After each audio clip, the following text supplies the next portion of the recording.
Hey YouTubers, this is a bunch of crap you say. I'm going to go over some bullet runout, what I do for my bullet runout. As you can see in front of me, I got a Wilson case gauge trimmer. So I use that to actually steady it, and I got it mounted to my welding bench. It's all metal. What I'm also using is just this magnetized base, and these things lock in like crazy. And that dial, I ordered on eBay for about 40 or between 40 or 60, I can't remember now. It's been a while. 50 thousandths of an inch. So if I just wiggle this thing, it moves. And again, this base thing, I don't remember what they call it for. It's got a micro dial here and set it for, I don't know, somebody else can chime in on what they're called. I think that was like 10 to 15 bucks. Same thing ordered. The Wilson case gauge I ordered on eBay as well, and it is it was like 60 or something. They usually see them for 100 to, you find a deal maybe for in the 60s, but good deal. Made in Kashmir, Washington. Gotta like that. So what I was going to go over is just kind of how I do this. So obviously you see I set this all up, and it's real sensitive. So if I bump it, it just goes crazy. So what I do is put it in the case gauge nice and snug, lock it against the back.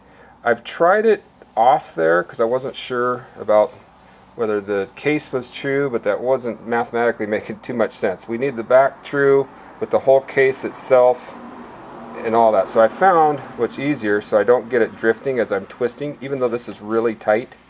When I go to put this on here, it is Magnum snug. This whole thing is Magnum snug. Now look, I'm shaking it now. Pretty solid. It's not moving. If I undo it and I just bump it a little bit, the gauge goes crazy. So anyway, so we snug it down, and then what I do, get it in here without getting it too wild, is I take the this little, let me zoom back here. Take this little sensitivity gauge, which I can't see the gauge now, and I adjust it so it's close to 0. It doesn't even have to be on 0. There we go. Alright, now I'll zoom in so you can see what I'm trying to look at here. Alright, so you see this is 50 thousandths of an inch gauge for testing. So when I twist this, so I'm going to twist it now, you can watch the gauge move. There's 500 thousandths. There's 500 thousandths. I'm just twisting it. Okay, there we go. So now we're at about 15 thousandths of an inch.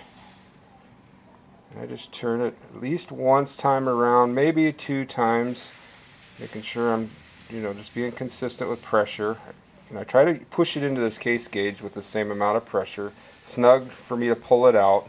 Sometimes it gets a little too snug when I twist it too much, trying to make sure everything's just spot on. Pop out here a little bit. So then I unlock it. So I don't even remember what that was. 30 thousandths or so out. Let's get all the way back around. There's 5, or not 5, 10, 20.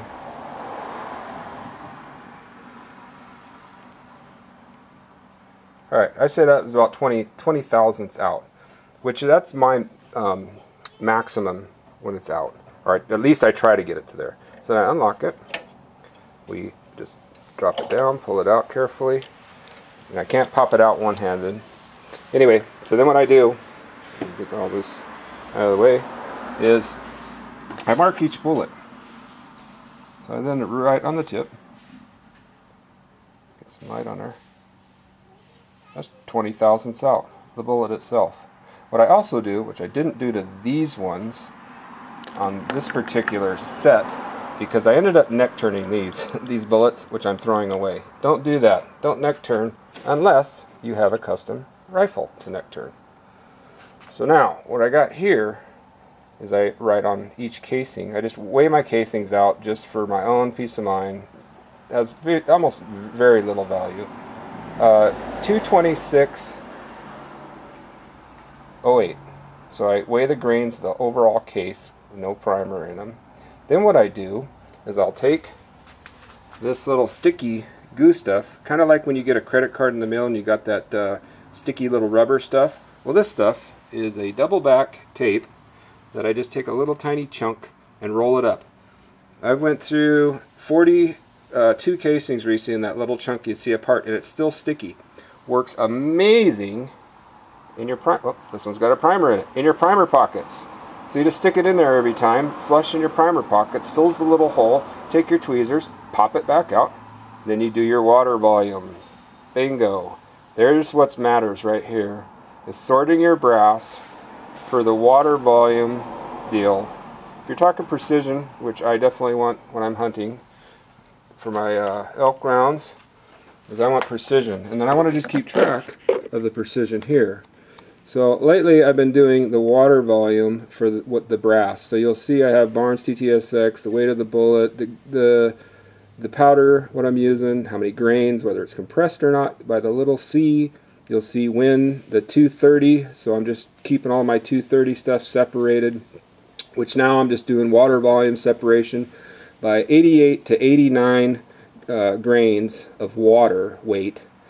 Your standard brand new case is, I recommend, I believe it was 85 to 86 grains on a brand new case. These are all case fired. I don't weigh any or volumes or any of that stuff. Makes no sense to do it on brand new.